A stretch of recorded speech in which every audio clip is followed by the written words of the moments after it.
बिस्मिल्लाहिर्रहमानिर्रहीम। नाज़रीन अस्सलाम वालेकुम, मैं हूँ इमरान वसीम।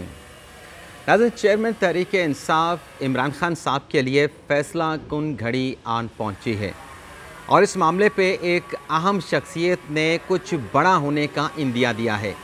ये क्या मामला है, इसकी तफसीलात अभी कुछ देर में आपके साथ हम शेयर करेंगे, लेकिन प्रोग्राम का आगाज़ करेंगे। लाहौर हाई कोर्ट में दो बड़े अहम केसेस की समाअत हुई है। उन केसेस की समाअत का मुख्तसर सा अहवाल आपकी खिदमत में पेश करेंगे। पहले तो नाज़रीन, जो मुकदमा लाहौर हाई कोर्ट में ज़ेर समाअत आया, एक शहरी पहुँचे अपना लाहौर हाई कोर्ट में और उनकी जानिब से जो इलेक्शन कमीशन का हल्का बंदियाँ का नोटिफिकेशन है कि पहले 120 रोज़ में मुल्क भर की हल्का बंदियाँ की जाएंगी और फिर इलेक्शन की तारीख़ का ऐलान किया जाएगा। इस नोटिफिकेशन को लाहौर हाई कोर्ट में चैलेंज किया गया और आज लाहौर हाई कोर्ट में इस दरख्वास्त पे समाअत हुई और इस दरख्वास्त के हवाले से जो जज साहब ने सवाल पूछा, अब आप सवाल देखें कि जज साहब क्या सवाल पूछ रहे हैं। जज साहब ने सवाल पूछा कि क्या सदर मुमलिकत ने इंतखाबात की तारीख़ दी। सदर मुमलिकत ने जब कौमी असम्बली तहलील हुई है, आम इंतखाबात का ऐलान कर दिया गया है, तो सदर मुमलिकत ने यानी दरख्वास्त गुजार के वकील से जज साहब ये पूछ रहे हैं कि सदर साहब ने इलेक्शन की तारीख़ क्यों नहीं दी, इंतखाबात की तारीख़ का ऐलान क्यों नहीं किया। अब लाहौर हाई कोर्ट में मुकदमे की समाअत हुई। हम तो यहाँ पे सुप्रीम कोर्ट में होते हैं, इस्लामाबाद हाई कोर्ट में केसेस को कवर करते हैं, लेकिन सवाल ये है, जो नुक्ता आपके सामने, जो असल ख़बर है, जो नुक्ता आप नाज़रीन के सामने रखना है, वो ये है कि जज साहब ने ये सवाल पूछा। मेरी समझ से ये बालातर है कि ये रिपोर्ट ठीक किया गया है, गलत किया गया है, क्योंकि जो कानून है, कानून के मुताबिक तो अब सदर साहब के पास इलेक्शन की तारीख़ देने का कोई अख्तियार नहीं बचा। कुछ अर्सा पहले, कुछ महीने पहले अख्तियार सदर साहब के पास था। सदर साहब जो है इलेक्शन एक्ट के जो सेक्शन 57 है उसके मुताबिक, उसके तहत तारीख़ देने के अहल थे, उनकी इंटाइटलमेंट थी, उनका अख्तियार था। लेकिन मौजूद जो जाने वाली असम्बली थी, जो जाने वाली हुकूमत थी, उनकी जानिब से सदर मुमलिकत का ये अख्तियार ख़त्म कर दिया गया और इलेक्शन की तारीख़ देने का जो अख्तियार है वो इलेक्शन कमीशन को दे दिया गया। और जज साहब ये वकील साहब से पूछ रहे हैं कि सदर साहब ने तारीख़ क्यों नहीं दी। सदर की आइनी ज़िम्मेदारी थी कि वो तारीख़ देते। और आगे से वकील भी जज साहब की अदालत की हाँ में हाँ मिलाते हुए कहते हैं कि आइनी तौर पे अदालत जो है वो हदायत नहीं दे सकती, लेकिन तारीख़ देने का जो आइनी अख्तियार है वो सदर साहब का है। तो अदालत ने फिर वकील साहब से ये सवाल पूछा कि हमारे पास तो फिर तारीख़ का मामला नहीं है, आपने तो हल्का बंदियों का नोटिफिकेशन चैलेंज किया है और हल्का बंदियों का जो शेड्यूल दिया गया है उसके साथ तो इंतखाबात की तारीख़ भी नहीं दी गई।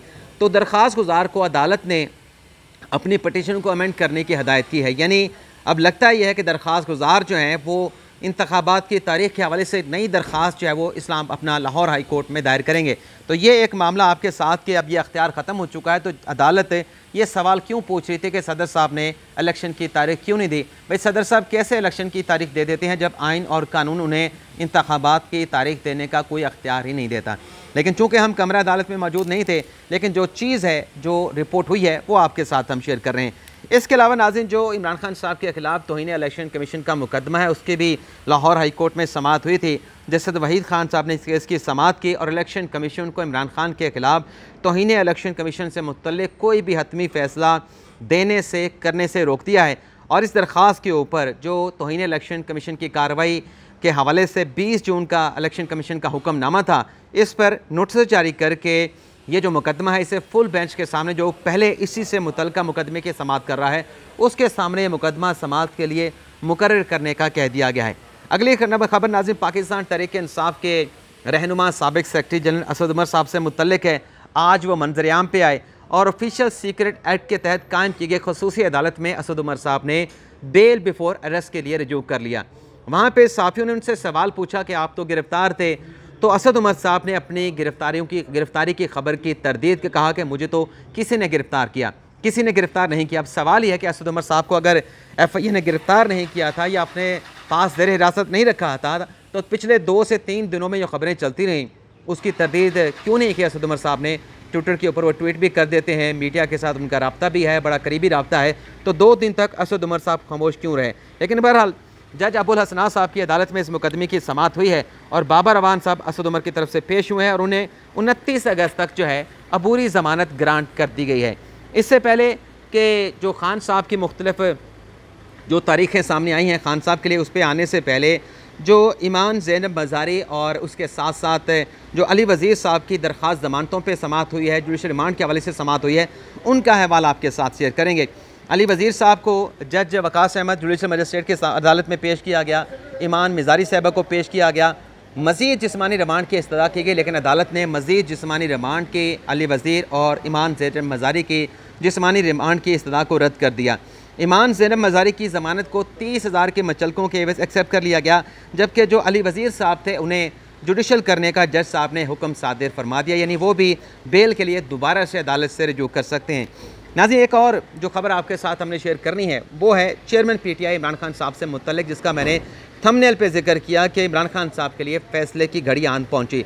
लेकिन इस खबर के साथ, इस मामले के साथ एक कनेक्टेड मैटर है, वो है कोर कमेटी का जो इजलास हुआ पाकिस्तान तहरीक इंसाफ का, और इस इजलास की जानिब से वो जो एलामिया था कोर कमेटी के इजलास का PTI का, उसको पब्लिक कर दिया गया, उसको जारी कर दिया गया। ये एलामिया नाज़रीन बड़ा पढ़ने के लायक है। इस एलामिया से ये साफ नज़र आ रहा है कि वाज़ेह नज़र आ रहा है कि पाकिस्तान तहरीक इंसाफ अदलिया पे दबाव बढ़ाना चाहती है, बल्कि अदालत पे दबाव बढ़ाया जा रहा है। अब ये दबाव किस अंदाज से, किस तरीके से, किस ज़ुबान से, किस अंदाज से और किन अल्फाज से जो है वो हाई कोर्ट पे जो है वो डाला गया है, दबाव प्रेशर डाला गया है, ये मैं इस एलामिया का जो मंदरजात हैं आपके सामने रख देता हूँ। इसमें नाज़रीन कहा गया एलामिया में कोर कमेटी के कि चेयरमैन तहरीक इंसाफ इमरान खान के तोशाखाना केस में ट्रायल कोर्ट के फैसले के खिलाफ अपील पर इस्लामाबाद हाई कोर्ट में समाअत हुई। पाकिस्तान तहरीक इंसाफ की जानिब से मुकदमे की समाअत जुमेरात तक मुलतवी करने की शदीद मज़म्मत की जाती है। यानी आपके कहने के ऊपर मुकदमे की समाअत को 2 हफ्तों तक मुलतवी नहीं किया गया, 2 दिनों के लिए मुलतवी कर दिया गया। टेक्निकली और लीगली आज इलेक्शन कमीशन के वकील ने पेश होकर वक्त भी मांगना था। जो दोस्त ये कहते हैं कि नीचे ट्रायल कोर्ट में भी तो इलेक्शन कमीशन के यही वकील थे, तो आज वो वक्त लेने के लिए क्यों आए थे, तो उसका साफ सुथरा सा जवाब ये है कि ये अपील इमरान खान साहब ने दायर की है। ये अपील खान साहब की लीगल टीम ने दायर की है। इस अपील के क्या कंटेंट्स हैं, इस अपील ने किस बुनियाद पे खान साहब को इक्विट करने का, तोशाखाना का फ़ैसला कलअदम करने का, और किस बुनियाद पे तोशाखाना का फ़ैसला इब्तदाई तौर पे मुअत्तल करने की दरख्वास्त की गई है, ये अपील इलेक्शन कमीशन के वकील के पास नहीं थी। ये आज इलेक्शन कमीशन के वकील पेश हुए हैं, PTI के वकला ने इसकी कॉपी देनी है और इलेक्शन कमीशन के वकील ने इस अपील को पढ़ना है, अपील को भी पढ़ना है, हुक्म इम्तना की दरख्वास्त को भी पढ़ना है, तैयारी करके अदालत के सामने जो आर्गूमेंट है, जो केस है खान साहब की लीगल टीम का, वो उन्होंने उसको इलेक्शन कमीशन की साइड से दिफा करना है कि जो सज़ा हुमायूं दिलावर साहब ने खान साहब को दी है वो बिल्कुल दुरुस्त है। तो 2 दिनों की तारीख अगर आमिर फारूक साहब ने दी है तो किस फैसले की मजम्मत कर रहे हैं? आपके तो हक में फ़ैसला आया है, उसके बावजूद आप 2 दिन की तारीख की मजम्मत कर रहे हैं। आगे सुने, chief justice Islamabad high court ने खुद को मुकदमे की समाअत से फौरी तौर पर अलहदगी और मामला किसी दूसरे बेंच के हवाले करने का मुतालबा कर दिया। जब दूसरी सियासी जमातें ये कहती थीं तो कहते थे कि मर्ज़ी का बेंच चाहिए, मर्ज़ी के जजेस चाहिए, तो आज पाकिस्तान तहरीक इंसाफ खुद क्या कर रही है। आगे बड़ा अहम नुक्ता नाज़रीन, बड़ा ही अहम नुक्ता, मुजरमों का सहूलतकार और तासब से मगलूब शख्स, क्या मुजरमों का सहूलतकार और तासब से मगलूब शख्स चीफ जस्टिस के मनसब पर बैठने का अहल है? ना उसे फरामी इंसाफ के हसास तरीन जिम्मेदारी सौंपी जा सकती है। ये चीफ जस्टिस आमिर फारूक के बारे में पाकिस्तान तहरीक इंसाफ की कोर कमेटी क्या अल्फाज इस्तेमाल कर रही है? मुजरमों का सहूलतकार, तासब से मगलूब शख्स चीफ जस्टिस के मनसब पर बैठने का अहल नहीं, और इंसाफ की फरामी के एहसास तरीन जिम्मेदारी सौंपी उसको नहीं जा सकती। इसके ऊपर कंटेम्प्ट की प्रोसीडिंग बनती है पूरी कोर कमेटी के खिलाफ कि आप किस किस्म का इलामिया एक जज के ऊपर किस किस्म के इल्ज़ामात लगा रहे हैं। मुजरमों का सहूलतकार। आगे सुने, पेशा वराना दयानत और इखलाक से मारूम शख्स अपनी अदालत को इंसाफ की कुर्बानगाह और सियासी इंजीनियरिंग करने वालों का अड्डा बना दिया गया है। तमाम इखलाकी व कानूनी तकाज़ों का खून करते हुए ये शख्स, किसके बारे में बात हो रही है? चीफ जस्टिस आमिर फारूक के बारे में। तमाम इखलाकी व कानूनी तकाज़ों का खून करते हुए ये शख्स अपनी नाक के नीचे एक बदजुबान, बदमिजाज और मुतासब जज के ज़रिए, यानी खुद उनके मुतासब जज भी कह रहे हैं, बदमिजाज भी कह रहे हैं, बदजुबान भी कह रहे हैं, मुल्क की सबसे बड़ी सियासी जमात के सरबराह को सज़ा दिलवाना चाहता है। ये पाकिस्तान तहरीक इंसाफ आमिर फारूक साहब के बारे में कह रही है। और यहाँ पे आप नाज़रीन को वादे कर दें कि उस बेंच में सिर्फ आमिर फारूक साहब नहीं, तारिक महमूद जंगीरी साहब भी उस बेंच का हिस्सा हैं। उनके ऊपर भी अदम एतमाद है, डायरेक्टली इनडायरेक्टली, ये उन पर भी अदम एतमाद है। आगे क्या कह रहे हैं? 9 मई के, यानी 9 मई के जो गिरफ्तारी थी उसका जिक्र किया गया। आगे सुने, इंसाफ में ताख़ीर इंसाफ के कत्ल के मुतरादिफ है। इस्लामाबाद हाई कोर्ट का चीफ जस्टिस इंसाफ के कत्ल में कलीदी सहूलतकार है। मामले को इल्तवाम में डालने का वाहिद मकसद चेयरमैन इमरान खान से रवा रखे जाने वाले इंतकाम व तशद्दुद के सिलसिले को दवाम बख्शना है, दवाम देना है। Chief justice of Pakistan Islamabad high court के चीफ जस्टिस के अंदाज़े फ़ैसला साजी का नोटिस लें और अदल के मुअज़्ज़ज़ ऐवान को इसकी शरंगेजियों से बचाया जाए।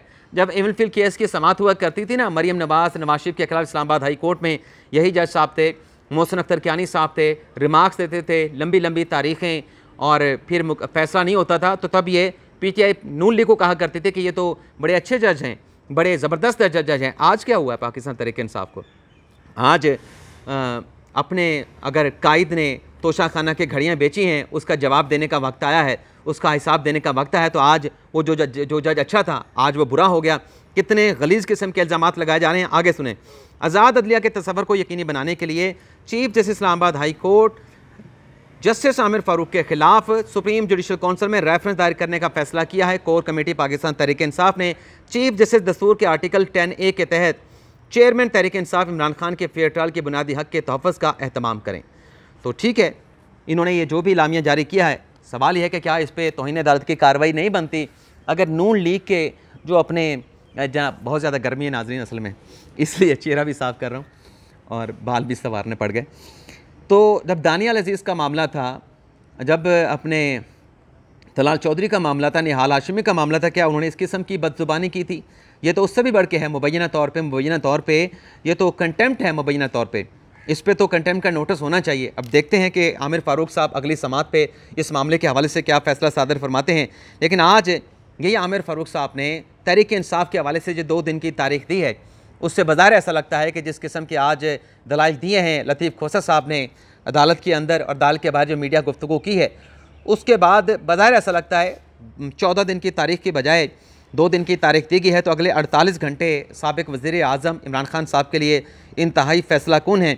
और अगर 48 घंटों में इस बात का इम्कान नज़र आता है, ये इंदिया आमिर फ़ारूक साहब के आज के हुक्मनामे से मिलता है कि हो सकता है कि अगले 48 घंटों में जो तोशाखाना की सज़ा सुनाई गई है अपना इमरान खान साहब को, वो सस्पेंड हो सकती है। यानी आज 22 अगस्त है और मुकदमे की समाअत को 24 अगस्त तक मुलतवी किया गया है।